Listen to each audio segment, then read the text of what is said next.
um jogo que o Flamengo começou tomando as rédeas da partida, né? Chegou a jogar melhor, né, e tal. Um pouco diferente, obviamente que a gente vai falar mais pra frente isso, mas ponto que pra mim chamou muita atenção, o Gerson pela direita, mas a Arrascaeta de volta no titular e Luiz Araújo no banco de reservas. Eu quero saber de vocês. Vou começar pelo Arthur, vou deixar o LF por último. Eu queria saber de você, o Arthur Santos. Queria saber de você o que você achou do primeiro tempo e tal, e depois passa para o LF para a gente saber qual foi a opinião dele. Vai falar do primeiro tempo, então. Só do primeiro tempo? Não. Faz um tá acatado de tudo. Um compiladão, depois passa para o LF.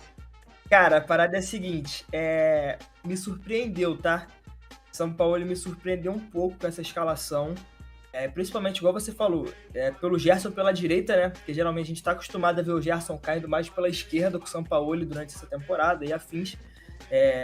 Nesses primeiros 20 minutos iniciais do jogo, o Flamengo ensaiou um momento de dominância e de maior ímpeto ofensivo, mas só durou esse momento também, porque depois o São Paulo conseguiu controlar a partida. O jogo acabou ficando um pouco morno, né? Principalmente no segundo tempo, o jogo deu uma diminuída. E no final os times acabaram indo para aquele... que lançaram o ataque totalmente, os dois querendo a vitória, o Flamengo precisando do gol. Enfim, queria falar aqui um pouco sobre a formação do Sampaoli, que foi uma coisa que me irritou um pouco. A parada é a seguinte, mais uma vez, igual a mesma coisa que eu falei aqui do Botafogo, eu vou repetir sobre o Flamengo. O Sampaoli entrou no 4-2-3-1 padrão, com a Arrascaeta voltando de lesão e titular. Mas, no papel era isso. No jogo em si, era funções diferentes e o time mudava. E funcionava muito mais no 4-2-4. Ou seja, o Arrascaeta ia lá pra frente e o Gerson ficava muito, muito, muito aberto na direita como ponta. Então ficava BH, Arrascaeta, Pedro Gerson, Pulgar e Thiago Maia aqui, né? Foi isso? Sim. Perfeito.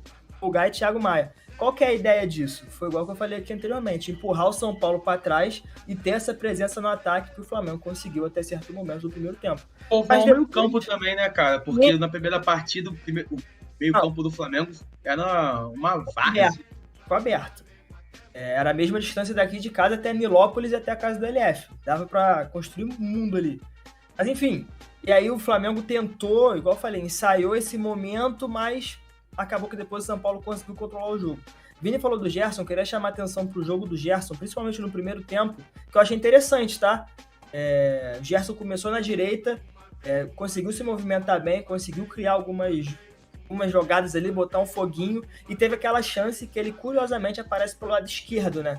Ele faz essa infiltração na diagonal e isso confunde muito a defesa, cara. Confunde muito, porque você tem um jogador com essa liberdade toda e fazendo essa infiltração pela diagonal, a defesa não sabe quem acompanha e sempre vai acabar sobrando um espaço igual sobrou pro Gerson. Ele dá aquele corte, bate de perna esquerda, acaba não conseguindo gol. Mas esse foi o melhor momento do Flamengo no jogo, na minha opinião. E aí depois eu falo, o assunto vai desenrolar, a gente vai falar depois das substituições e afins.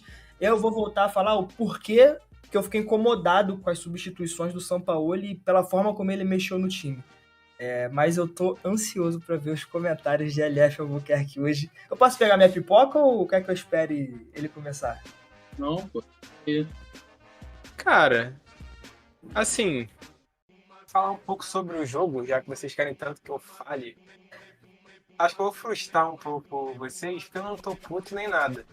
Mas, pô, o Flamengo, se a gente pegar um recorte da Copa do Brasil, foi onde ocorreram os melhores jogos do Flamengo na temporada. As atuações contra o Grêmio, contra o Atlético Paranaense, contra o Fluminense. Foi onde o Flamengo jogou melhor esse ano, foi na Copa do Brasil. Mas isso não aconteceu no primeiro jogo. Eu acho que, tirando o recorte geral da temporada, culpando a diretoria, a falta de planejamento, treinadores, jogadores, eu acho que na final, especialmente na final, o Flamengo perdeu no primeiro jogo, por ter jogado muito mal o primeiro jogo e sair com um revés em casa, perdendo de 1-0. Talvez o Flamengo saia até com o empate do Maracanã, o jogo de ontem seria diferente, com certeza seria diferente, porque o São Paulo ia ter que propor o jogo, o São Paulo não ia ficar só marcando, se defendendo, como aconteceu. E aí chega no jogo da volta, o Flamengo tem a volta de Arrascaeta, Luiz Araújo ficou no banco, Só que, pô, a Arrascaeta claramente não estava 100%. Claramente. Isso era nítido, que ele não tava jogando sacrifício e jogou quase como um centroavante ali junto com o Pedro, o que me incomodou bastante, porque quem estava fazendo essa função do último passe de armar o time, que jogou bem no primeiro tempo, foi o Gerson. O Gerson era esse jogador que estava ali criando as jogadas e, pô, o Arrascaeta estava recebendo bola, estava enfiando bola para o Arrascaeta. Não é isso que ele tem que fazer. O Arrascaeta tem que ser o cara que vai dar o passe, vai dar o último passe, vai decidir as jogadas ali. Ele não estava 100%, jogou no sacrifício, tanto é que eu já queria que ele tivesse saído no intervalo. Para mim, o São Paulo já tinha que ter mexido no intervalo. Acho que ele demorou para mexer. A gente vai falar, como o Arthur disse, das substituições que não deram certo, já adiantando aqui do Flamengo. Péssimo. Cara, faz um bom primeiro tempo. O Flamengo jogou muito melhor o primeiro tempo que o São Paulo. Claro, o São Paulo, o jogo foi ficando um pouco mais morno, como você disse, passou dos 20 minutos. Aquela pressão do Flamengo foi abaixando um pouco, é normal. O São Paulo tá fazendo o jogo dele de se defender, esfriar o jogo, tocar mais a bola, dar a bola pro Flamengo jogar e se fechar. E aí o São Paulo até cria algumas chances, teve um chute fora da área, teve aquela bicicletinha do Lucas que passou perto. Mas aí, mesmo assim, o Flamengo ainda em cima, marcando firme. O Pedro até apareceu bastante na partida, mas jogou mal, mas apareceu no jogo, teve chances, teve muitas bolas para ele, mas, cara, tá numa fase muito ruim, como quase todo o time do Flamengo. O Pedro não jogou bem. Eu não gostei também da partida do Ayrton Lucas, por mais que tenha aparecido bastante. Para mim, fez uma partida ruim, como vem fazendo nesse momento da temporada. E aí, cara, sai o gol do Flamengo numa jogada surpresa ali, um bom passe, e aí tá o Wesley e o Pulgar, que pra mim, se o Pulgar, entre aspas, não rouba aquela bola do Wesley e cruza ali, acho que não teria saído o gol. Eu acho que o Wesley não teria capacidade de fazer aquela jogadinha ali, acho que ele teria errado com certeza. E aí sai o gol ali, que o Pulgar foi quase um chute, né? Um chute cruzado, bate na trave do Bruno Henrique. Acho que ele chutou. Um relato pra vocês, tava vendo o jogo com a galera, a gente dá aquela comemorada, geral parou esperando pra saber se tava impedido ou não. Sim. Com aquela, caraca, foi ou não foi? Que aí quando tem o replay do momento ali, geral vibra muito, e aí foi 5 minutos de alegria, né? Verdade. Somente 5 minutos de alegria, que a gente, pô, agora vai, Flamengo, acho, consegue o gol, o jogo tá na nossa mão, o Flamengo tá jogando bem.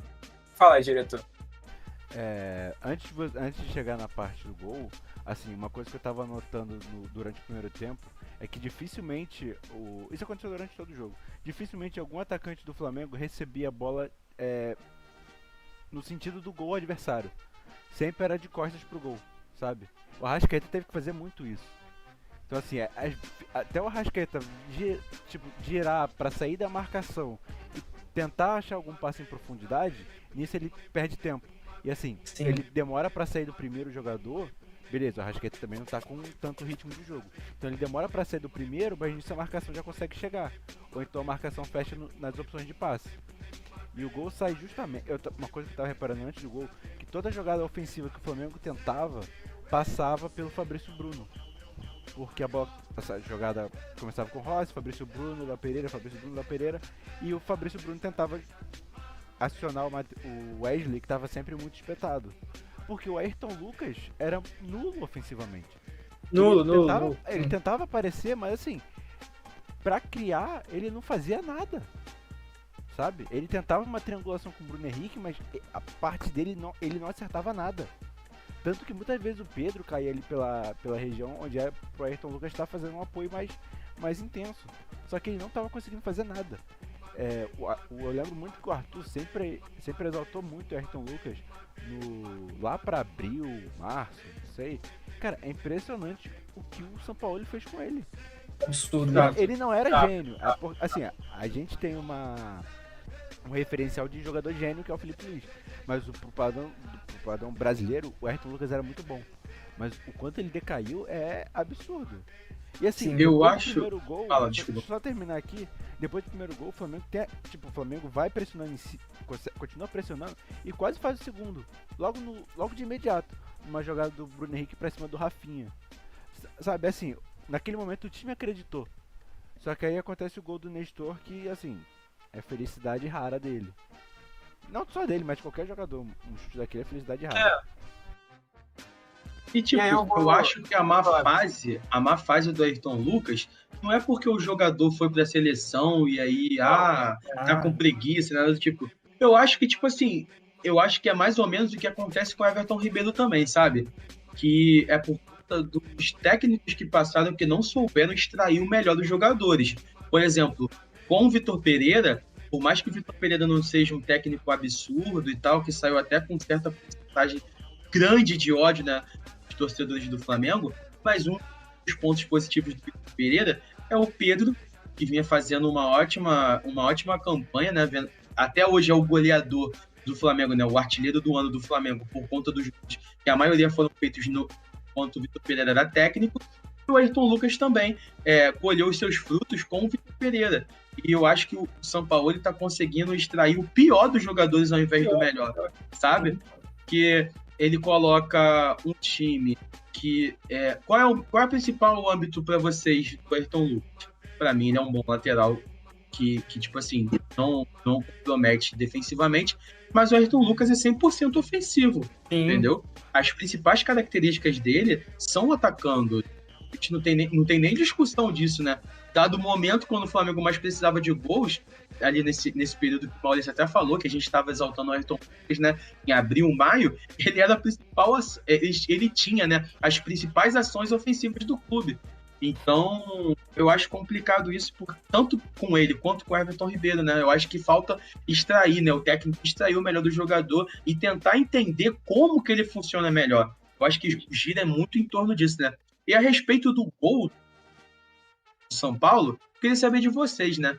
Foi falha ou não foi do Rossi, mano? O que vocês acharam? Eu ia falar disso. Isso, mano. Eu não achei falha do Rossi, não, tá? Eu não achei não, tá? Aqui. Eu achei falha na sobra, pô.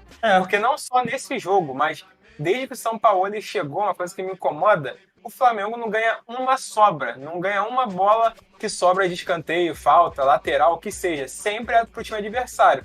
E claro que o Nestor acertou um chute ali raríssimo, um golaço, não tenho o que falar, mas eu não achei falha do Rossi, não. Tanto é que ele sai do jeito que deu para sair, e é até uma bola dividida, tem muita gente em cima dele. Eu acho que talvez ele não conseguiu tirar de soco do jeito que ele queria. Sim. A bola talvez não pegou a força e a altura que ele... o Calera atrapalha ele. Talvez não pegou a força e nem a altitude que ele queria. Acaba sobrando para jogador do São Paulo. Mas, pô, não tem ninguém ali. Pô, o time do Flamengo tava todo postado dentro da área. Ninguém sai para fazer uma pressão, pô, é bizarro. Ninguém pegar o rebote. E aí não adianta culpar o goleiro, pô. Não adianta culpar o goleiro.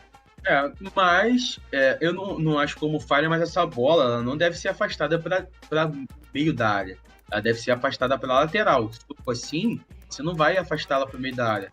Mas ele não afastou para o meio da área, pô. Ele afastou para fora da área. Não, mas pro meio. Mas eu entendi, não mas do jeito que ele afastou, pô. Pra é frente. O que ele falou, o Calera atrapalha ele.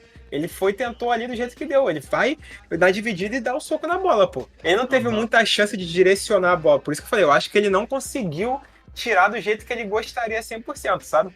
Exato. E aí, cara, em relação ao chute do Nestor, se ele tentar esse chute aí 20 vezes, ele vai errar as 20. Perfeito. Porque, tipo, além de ter um chute de raríssima qualidade, porque a bola foi na bochecha da rede, tinham mais de 15 jogadores na frente dele ali, mano. Tá ligado? E não bateu em ninguém, não resvalou em ninguém. Cara, é foda. Absurdo. Entendeu? É algo que era pra ser, né? Não tem jeito. Quando é pra ser, não tem Cara, e assim, só pra terminar o meu raciocínio que eu queria dizer, que é a pior temporada da história do Flamengo, se for colocar no papel por conta do alto investimento, elenco milionário, expectativa. Tudo graças à falta de planejamento de uma diretoria incompetente. Completamente incompetente. Precisamos de uma reformulação, porque, pô, um treinador desse, pífio, medíocre, treinador medíocre que é o Sampaoli, nunca ganhou nada expressivo na carreira. Ah, Copa América, pô, irmão, que se dane Copa América, ninguém liga pra Copa América. Copa Sul-Americana com a Universidade do Chile. Pô, tô nem aí pra Sul-Americana, quero que se foda a Copa Sul-Americana em 2011, pô, ninguém lembra dessa merda. E, pô, no geral, uma equipe completamente desorganizada. Tem que lembrar. Você tem que lembrar porque desorganizada, pô, a Universidade do Chile ganhou de 4-0 no Newton Santos de vocês. Uma equipe desorganizada, completamente, uma troca de funções bizarra, jogadores em uma fase, tudo aconteceu ali. Talvez não, a pior temporada. E, pô, não só cobrar o Sampaoli, mas também cobrar a diretoria e departamento de futebol. O que o Juan faz no Flamengo? O que o Fabinho faz no Flamengo? Agora o Rodolfo Landim vai sair de férias dia 28. Vai tirar férias, Rodolfo Landim? Vai tirar férias? Pô, parabéns, cara. Parabéns. Nem vou falar que eu quero que aconteça nas suas férias. Merecida, LF. Merecidas as Mas- férias dele. Merecidas as férias dele. Merece mais férias. Merece. Mas, tipo merece. assim, vocês acham que o problema é do Juan? Porque, tipo assim. Não é, mas eu quero saber o que ele tá fazendo no Flamengo. pô. Mas o que também é imposto a ele fazer? Até onde ele pode se impor ali dentro daquele elenco? Então, Porque o eu elenco acho- tem o ego, né? E Então. tal. São jogadores que conquistaram o que o Flamengo não conquistava, pô, há 30 anos, pô. Tá Eu já ligado? li uma vez, não lembro onde eu li, porque tem bastante tempo, mas eu li uma vez que o trabalho do Juan era ser mais ou menos esse meio campo entre diretoria e jogadores. E sei lá se é justificável também, sendo bem sincero. E eu vou te Fala, falar, eu acho que quando propuseram isso pro Juan, falaram a mesma coisa. Você vai ser o meio campo entre a diretoria e os jogadores. Mas assim, Mas o cara é zagueiro, pô. é um ponto muito forte. Bom zagueiro. É um ponto muito forte. Ele jogou pra cacete, tá? Mas É. olha só, se fosse uma estrutura profissional, não amadora, assim, ia ter uma função. O Juan, por mais ídolo que fosse, ele só ia ser contratado se tivesse uma função muito específica, certo? Sim. Igual aconteceu com o João Carlos no Botafogo. Ah, o Carlos vai ficar no Botafogo, beleza, mas o que ele vai fazer? Não, ele vai fazer isso, isso e isso. Ele começou a ir atrás de especialização para trabalhar com isso. Ah, tu quer trabalhar com a transição de jogadores da base pro profissional? Beleza, vai atrás desse curso aqui, vai fazer isso, porque assim, não adianta. Ah, beleza, eu sou ídolo do time, mas vou ficar fazendo o quê? Ficar lá dando Exato. apoio moral, tipo, vamos rapaziada, é isso. Pô, pra fazer isso, fica em casa, pô. Faz isso de casa. Tu manda a mensagem, Faz pô. de Se for pra graça. fazer isso, tu manda a mensagem pro cara, tá ligado? Complicado demais, né? Em relação aqui, o Arthur já ia levantar, e agora eu passo a bola para ele, em relação às substituições, né? Porque a escalação deu muito certo, para mim o Flamengo foi bastante superior, apesar de ter saído do intervalo 1-1, mas se a gente for pegar em relação às estatísticas, o Flamengo finalizou mais a gol que o São Paulo, né, na partida. A gente tem Sim. escanteios a mais e tal. Então, por mais que não tenha tanta posse de bola, mas finalizou a mais no próprio São Paulo, só que acabou saindo com um empate 1-1. E aí o Flamengo, no segundo tempo, teve as substituições, né, que aconteceram, que ele tirou o Thiago Maia, colocou o Luiz Araújo para jogar pela direita, e aí o Gerson acaba voltando para o meio de campo, Pro time. e o Gabriel, né, o Gabigol entra no lugar do Pedro e tal. Mas a primeira substituição foi essa. Thiago Maia sai para a entrada de Luiz Araújo e Gerson vai para o meio. Gerson, que venha sendo uma surpresa, acaba sendo de novo colocado no meio de campo, e aí, a partir desse momento, o time morre. E aí, Arthur, quero Cara, saber de se eu não você. me Quando isso engano, acontece, o que você tem a dizer sobre... Então, se eu não me engano, ele também tirou a Arrascaeta, não tirou pra botar o Vitor Hugo? Mas ele já tirou já os 81 minutos, Então, o que já acontece na pra parte mim? final de jogo. A parada é a seguinte, eu concordo com você em relação a essa parada do esquema, que deu certo no primeiro tempo, mas eu acabei pensando isso aqui agora, eu acho que o Flamengo também sofreu por conta do calor, cara. Porque o time ficou muito em cima, o time acabou cansando. E aí o São Paulo acabou usando disso pra... Assim como controlar o São mais o Paulo jogo. sofreu também, Sim, né? os dois times. No primeiro jogo, né? Os No primeiro dois jogo. Sim. Lembra que a gente até falou que o São Paulo, Foi, caraca, o São Paulo cansou saiu pra caramba. muito Muito cansado. São Paulo no cansado. segundo muito tempo cansado. muito cansado. Acho que isso acabou prejudicando os dois times. Mas aí, uma coisa que eu quero citar aqui, tá? A gente falou aqui que o Flamengo entrou no 4-2-3-1, que o São Paulo usa esse esquema e tudo mais. E vale dizer aqui também que as piores partidas do Flamengo, ou pelo menos algumas das piores, o time entrou num 4-3-3, né? E aqui eu trago exemplos pra vocês. O jogo contra o CAP, que o Flamengo tomou de 3-0, usou o 4-3-3. O jogo contra o Goiás, que o Flamengo empatou 0-0, entrou com 4-3-3. O primeiro jogo da final contra o São Paulo, o Flamengo também entrou num 4-3-3. E aí, precisando ganhar o jogo com um empate que não estava ao seu favor, o que o São Paulo ele pensa? Tá aí. Vou botar o 4-3-3, que é a escalação que o Flamengo joga muito mal, pô. E é igual você falou, ele tira o Gerson lá da ponta, coloca o Gerson no meio campo, faz aquela trinca ali, e o Flamengo inexiste. Depois ele coloca o Everton Ribeiro para ajudar na criação, que, desculpa, não fede nem cheira mais no Flamengo, tá numa fase bem ruim. E aí, como eu falo, o Flamengo ficou sem criação, e isso a gente vê nos cruzamentos, cara. O Flamengo só cruzava. O time teve 14 cruzamentos na partida, tá? 14. Desses 14, 10 foram no segundo tempo. E desses 10, o Flamengo acertou 3, cara. O Flamengo acertou 3 cruzamentos de 10 no segundo tempo. O time ficou completamente ineficiente. Vou repetir a palavra que eu falei aqui no último programa. O time do Sampaoli, o Flamengo no Sampaoli, é estéril. O time do Flamengo é estéril.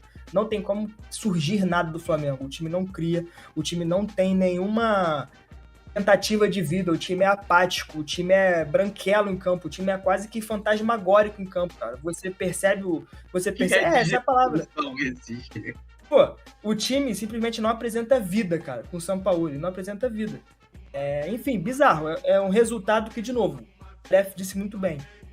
Pra mim, coroa a pior temporada da história do Clube de Regatas do Flamengo. Não acho que o Flamengo vai conseguir se recuperar no Campeonato Brasileiro. Acho muito difícil, estar com 10 pontos de diferença do Botafogo. O time está em 7º colocado. Se o Flamengo estivesse numa boa fase, tivesse perdido o jogo porque perdeu, ok, dava para acreditar. Mas não é esse o caso. O Flamengo perdeu por incompetência e porque mereceu perder. Tem todo esse roteiro envolvendo o Dorival e tudo mais, mas isso eu não vou entrar nesse âmbito. Tá tudo bem também.